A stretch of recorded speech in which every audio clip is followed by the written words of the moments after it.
So there's this cat that's been built now to animate into our scene.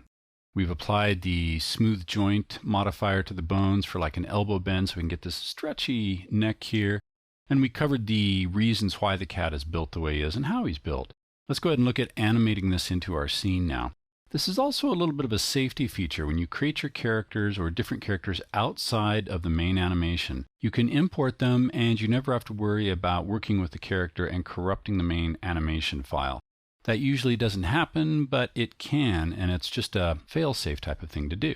Well, we've got the cat.anime file. What we're going to do now is, if you have access to the working files, go ahead and open up Room Build Room Cat. And we're going to import in the anime file right here, right now. So we can see on this top level here, we've got our TV flash that's going on right now, and I'm going to hide this right now so we don't need to see that. Also, we want our cat to come up from behind the table here. Kind of look at where I think we're going to have our bank robber fellow just playing with money a little bit. So to do that, I'm going to have to insert our cat behind the table. So I'm going to select chair down here. It's the next layer below the table. And now I'm going to come up to File, Import, Anime Studio Object. And in the working files is the file that we were looking at, cat anime. Double click on that, and it pops right into the scene. Now it also comes in with all of its actions and all of the morph targets that we also created. So that's the beauty of it all. So let's go ahead and we're at time frame 0 here. Let's move our cat below the table a little bit. And actually, while I can still see him, let me rotate the head just a little. And we'll bring this down. I'll move my scene up just so I can see what's going on. Outside of the render box, it's just a mess, isn't it? But that's what you do. You hide things. So the goal here is over a period of time to have our cat kind of come up and look, possibly blink a couple times, maybe look around, and then stretch their head up the way cats kind of lean in to investigate something, and then quickly disappear again. So we'll have this somewhat timid initial movement, then we're going to have a longer stretch, a hold, and then we'll have a rapid hide after that. I'm going to start this at about, say, 72 frames. 3 seconds into it, so that's 1001, 1002, 1003. At that point, our flash will have gone on and off and back on again. We have our flickering television item going. And I want the cat to be on the scene here for about another 3 seconds maybe. So 1001, 1002, 1003, maybe 4 seconds. So that's going to put me down here at 1, 2, 3, out to about 168 frames or 7 seconds. So this is our first, and it's kind of a slow build right here while we let the viewer look at the scene, see the action before we start the camera moves, and then zoom into the clock and the person that will be outside the window. All right, with that done, I'm going to go ahead with my layer here and click once. This will set a keyframe on the cat rigged layer for its position. Now I want this to slowly creep up, so 1001. I want it to just pop up like that. So I'll have it right here. And we've got an automatic keyframe. Now I'm going to have it just look there and blink for a second. So let's come out to another one. So it's 1001 to get up. And at about the half-second point, I want it to blink a couple times. So let's open up our action palette. And actually, before I do that, let me close this. Let's get the main big movements done before we start working with the finesse movements.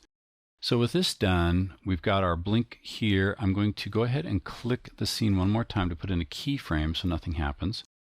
And then at frame 132, I want the cat to come up a little bit higher. And I want this neck stretch to take place. So I grab this top bone. And we have him looking to where the character's hand's going to be. I may have him blink there again for a second, another half second. I will click the layer itself to set another keyframe for layer position. And then towards about 168 or so, let's see what this motion looks like. I've got the bone motion in there, and I need to keyframe that so that it actually doesn't start stretching until we want it to. So let me come back and adjust this. That will set a keyframe there. Let me straighten out our bones here real quick. This is a case where if the Mac version wasn't broken, essentially. I have a bug in it to identify these separate channels. You could go in and quickly change the keyframes or set ones for specific items like bone location, the layer location. Right now, I'm working at a little bit of a disadvantage, so you PC guys are going to have it so much easier right now. But know that even with the Mac side, you can do the animation like this. So you're seeing me get into it, then we see it pop up. Then I'm going to straighten the neck out here after he blinks for just a second. I will click the layer to go ahead and set a keyframe for the layer as well. And then by frame 168, I want him gone. So now let's go ahead and run this. So we get this cat that pops up. There's the neck stretch. I might have him linger here a little bit.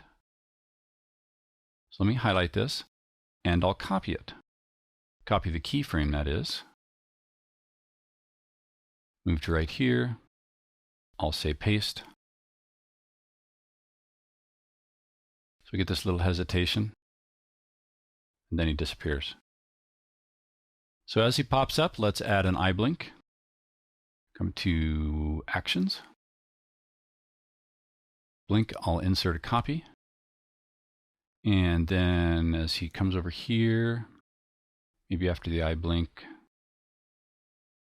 let me go ahead and add the morph tools there. But now that we get the coarse movement done, we can go ahead and do the fine finessing to go ahead and get this expression built. Just takes a little finessing time.